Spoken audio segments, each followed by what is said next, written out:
Hey, John Frankenheimer is back. He returns to his roots in the filming of theatrical drama, just like back in his television days, in order to compose the definitive cinematic rendition of Eugene O'Neill's adulated American classic, The Iceman Cometh. This film is notable as the final film role for both Frederick March and for Robert Ryan. Robert Ryan stars alongside Barbara Stanwyck in Escape to Burma, the very first film we discussed on FOTD, and in some respects, my favourite film of all time. Robert Ryan, for me, is one of the most enjoyable, watchable actors to ever work for or in Hollywood.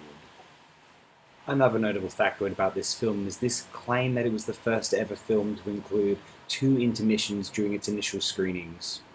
At approximately 4 hours long, this is not a surprising decision. Here is a quotation from Frankenheimer regarding this film, sourced from a 1974 interview. "We found the most difficult thing was to cut it.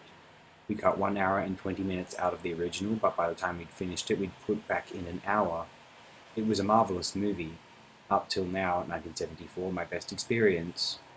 We were like a repertory company. We never wanted it to end.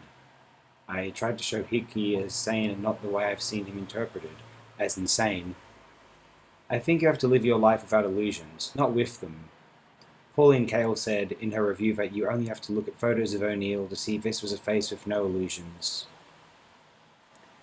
This film appears to have been quite acclaimed by American film critics. Ebert, Siskel, Canby, Champlin, and even Kael, of course, gave this film an enthusiastic endorsement. As for myself, I am stung by an impulsive initial cynicism.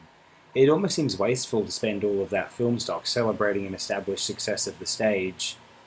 However, I believe that all cinematographic visions are valid and have the capacity to conjure sincere, interesting work, even if they are so barbarously conservative creatively, such as this film, or any theatre adaptation on film, especially amongst 1973's wildly evocative and subsequently iconic zeitgeist. But I love Frankenheimer. I envy his ability to receive an operative screenplay and transform it into filmic substance. It is a filmography which strips indicators of its director's cinematic supremacy, although this is a misunderstanding, as Frankenheimer himself is not, or does not appear to be, a cinema supremacist. One heavily gets the impression that Frankenheimer considers cinema to be equal to other mediums, literature, theatre, music, television. He seems to value artistic attributes such as performance, character writing, populism, functionality, moral messaging, narrative storytelling, scorn for selfish experimentation, art as entertainment, director not auteur, filmmaking as a job, maybe even a little bit of shooting over wanting.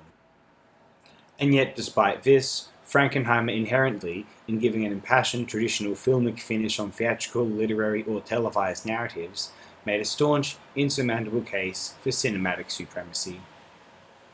Would I ever feel the need to see a stage production of The Iceman Cometh after seeing this film? No. I think I will end my review here. Have a tremendous day.